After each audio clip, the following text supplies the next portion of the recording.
talkatulo Samoa Entertainment TV le po itula ay usimaya fa fonga fa apupunga ona tamua. Fatontonu mai faleolo va le te tele America itula wil ele tafuna.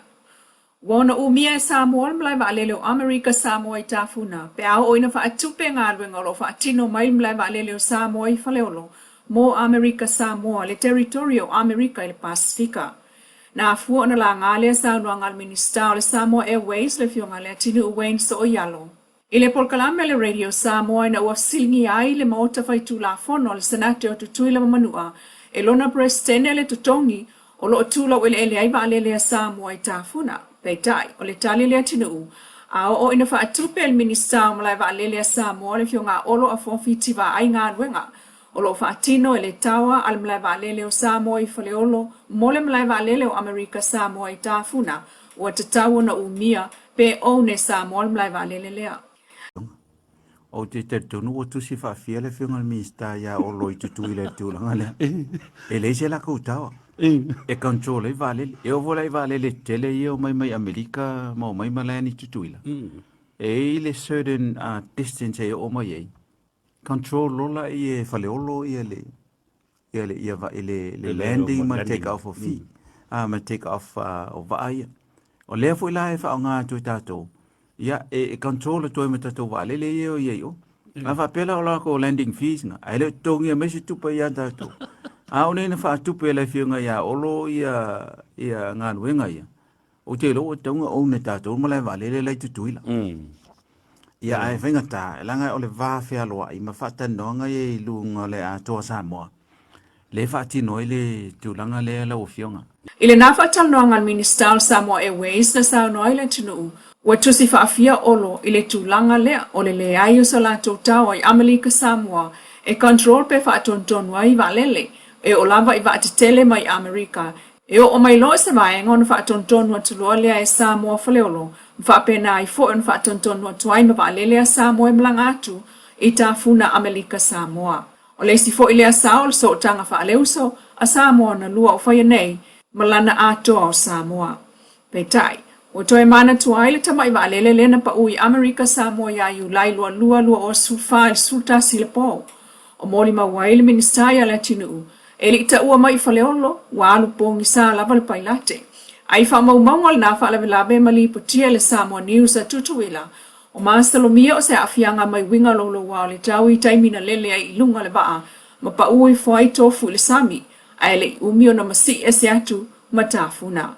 Na mali waile tamai lima fitu tausanga Baba Suleiman malona tali isul fitu tausanga ya Harris. Sa yaile wha moe le atali i e avea matangata mua so o le lalangi sa tamilu sanga.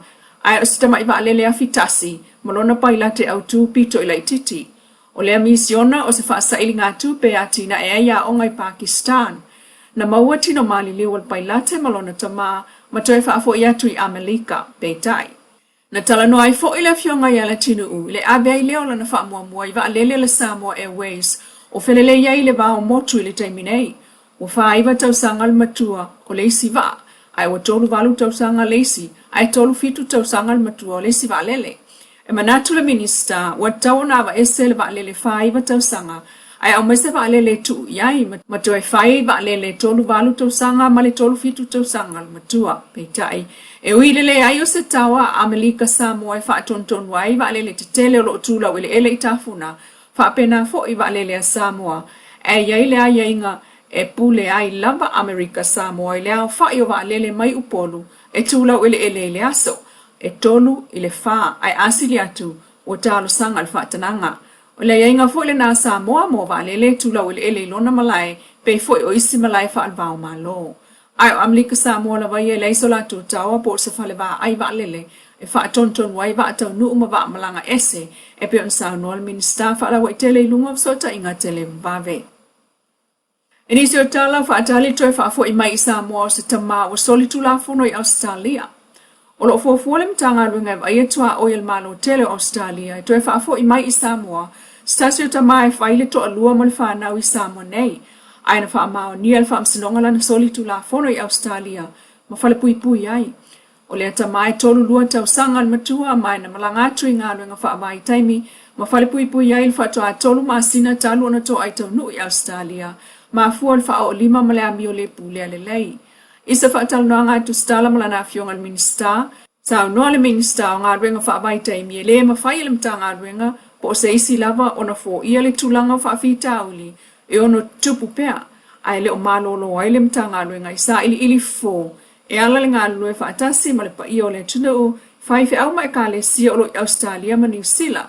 Ai mai se, fai ngā lue ngā lo lato fa fai ngā lue ngā ina, alum whanau malanga atu ina ia toso se fua fa atatau, e tau tau fio fia mai ai tu la fono fa pea. Ina ia solo fa atino ino ni ngā lue ngā fsosani lungo ta ialam tu la fono, e pe ona toa ilo ina il mata ngā lue ngā. Ilo stai mo mua lea wa tupu mai ai fa afita auli, Yalum whana o mau fo iawano e malanga toi Australia ma New Zealand por kalamo ngā luenga wha vai taimi. Ai whale pui pui ai ma toi wha fo I mai I Samoa ina ua uma o na tuli sa wha salanga. O lo tu maulawa ia ingal malo Australia I tula fono mo pui pui o lona si o mangai wha awa waio na abatu ulu a Samoa mo a inga. O le luan fesul whalean amatai o na tamu whaile abatu o ulu vela I Australia wha paanga Alem tanga luenga mo le vaenga o whaato anga Australia. Sa whaabela ai ulu mo le avatu I Australia pe ta e whaile nā tau mwhainga ai olo wha sa mai lawa I New Zealand le avatu o tato ulu po o ni wha aosto masanya I ainga.